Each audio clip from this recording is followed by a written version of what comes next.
Video देखने वाले सभी दर्शकों को हाथ जोड़कर नमस्कार। आज की वीडियो मरते हुए कर्ण को अर्जुन ने प्रणाम क्यों किया, तो ये रहस्यमय कहानी सुनने के लिए वीडियो के लास्ट तक बने रहें और वीडियो को ध्यान से सुनें। तो चलते हैं, बिना देरी किए वीडियो को शुरू करते हैं। महाभारत का युद्ध का 17वां दिन समाप्त हो गया था। अर्जुन के हाथों कर्ण वीर गति को प्राप्त हो गए थे। कर्ण के वशीभूत होने से युद्ध के उपरांत अर्जुन भगवान श्री कृष्ण से कहते हैं कि हे केशव, बड़ा अभिमानी था कर्ण, जो अपनी धनुर्विद्या पर वो हमेशा मुझसे बराबरी करने का दुस्साहस करता था, परंतु वह मेरे बराबर तो क्या, मेरे चरणों की धूल के बराबर भी नहीं था।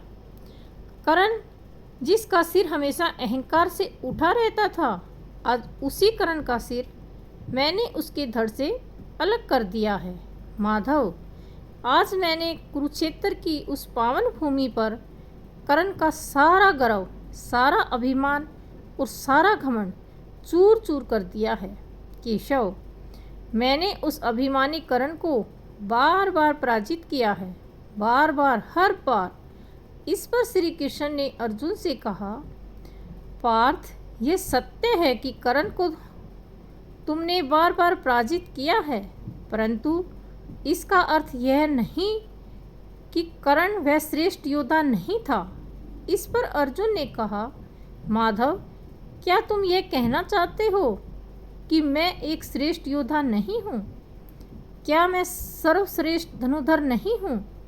कृष्ण ने कहा, पार्थ, पितामह भीष्म तुम्हारे बाणों के कारण ही निष्क्रिय हुए थे ना, तो क्या पितामह भीष्म से तुम श्रेष्ठ धनुधर हो गए?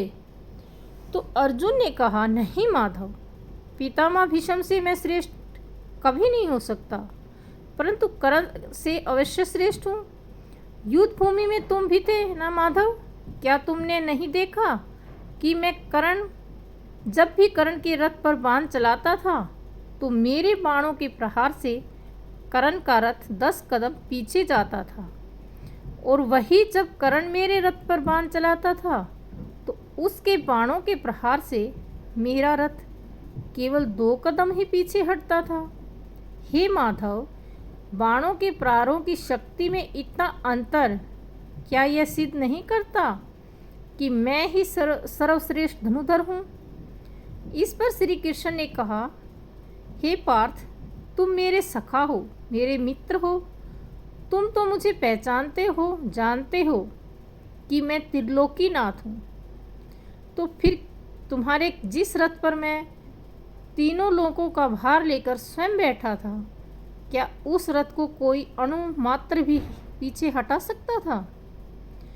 कर्ण जब आपने हर प्रहार पर तुम्हारे रथ को केवल 2 कदम और तुम कर्ण के रथ को 10 कदम पीछे हटा देते थे, तो तुम ही निर्णय कर लो पार्थ, किसके बाणों में अधिक शक्ति थी? भगवान श्री कृष्ण की यह बातें सुनकर अर्जुन आश्चर्यचकित रह गए। भगवान ने कहा, हे पार्थ, इतना ही नहीं, कर्ण का वध भी तुमने नहीं किया, बल्कि भागरो परशुराम जी के श्राप ने किया है। कर्ण के वध के लिए तो तुम केवल एक माध्यम बन गए थे। अर्जुन ने आश्चर्य से पूछा, क्या भगवान परशुराम जी ने कर्ण को श्राप दिया था? तब कृष्ण जी ने जवाब देते हुए कहा कि हे पार्थ, जब द्रोणाचार्य ने कर्ण को अस्त्र विद्या की शिक्षा देने से मना कर दिया तो कर्ण अस्त्र विद्या प्राप्त करने महेंद्र पर्वत पर भगवान परशुराम जी के पास पहुँचे, परंतु कर्ण के लिए समस्या ये थी कि भगवान परशुराम केवल ब्राह्मण कुमारों को ही शिक्षा देते थे। इसलिए कर्ण ब्राह्मण कुमार का वेश बनाकर परशुराम जी की सेवा में उपस्थित हुए। यह सुनकर अर्जुन ने कृष्ण से कहा और पूछा, अस्त्र विद्या के लिए प्रलोभ में आकर कर्ण को इतना बड़ा झूठ बोलना पड़ा था? माधव, इस पर कृष्ण ने कहा, नहीं पार्थ, अस्त्र विद्या के प्रलोभ में आकर नहीं, बल्कि तुम्हारी दुश्मनी ने उसे इस झूठ का सहारा लेने पर मजबूर किया था। वह हमेशा तुम्हें अपना दुश्मन समझता था, इसलिए द्रोणाचार्य से शिक्षा लेकर जब तुम अस्त्र शस्त्र से संपन्न हुए तो तुम्हारा सामना करने की क्षमता प्राप्त करने के लिए कर्ण ने भगवान परशुराम जी से विद्या प्राप्त की है। हे पार्थ, कर्ण ने गुरु की इतनी सेवा की कि परशुराम जी ने एक एक करके कर्ण को संसद दिव्य शास्त्रों की विद्या प्रदान की। एक दिन परशुराम जी कर्ण की गोद में सिर रखकर सो रहे थे। उसी समय एक भयानक रक्त पिपासु कीड़ा कर्ण को काट लेता है। कीड़े के काटने से कर्ण को अत्यंत पीड़ा हो रही थी, परंतु यह सोचकर कि उसके हिलने मात्र से ही उसके गुरु के विश्राम में बाधा पड़ जाएगी, कर्ण सारी पीड़ा को चुपचाप सहता रहा। परंतु कीड़े के डंक मारने से कर्ण की जांघ में घाव हो गया था और उस घाव से बहने वाले गरम गरम खून के स्पर्श से परशुराम जी की नींद खुल गई। परशुराम जी की नींद खुलते ही कर्ण ने उस रक्त पिशाचु कीड़े को मार दिया। यह देखकर परशुराम जी क्रोधित हो उठे और कर्ण से बोले, कर्ण, तुमने मुझे धोखा दिया है। तुम ब्राह्मण नहीं हो, अवश्य ही तुम किसी उच्च क्षत्रिय परिवार से हो, किसी राजवंश से हो। जो मनुष्य एक कीड़े को इतनी निर्दयता से मार सकता है, वह ब्राह्मण कैसे हो सकता है? कर्ण, तुम ब्राह्मण नहीं क्षत्रिय हो। क्षत्रिय कर्ण विलाप करते हुए बोला, मुझे माफ़ कर दीजिए गुरुदेव, मैं एक सूत पुत्र हूँ। मेरी माता का नाम राधा है, इसलिए लोग मुझे राधा पुत्र भी कहते हैं।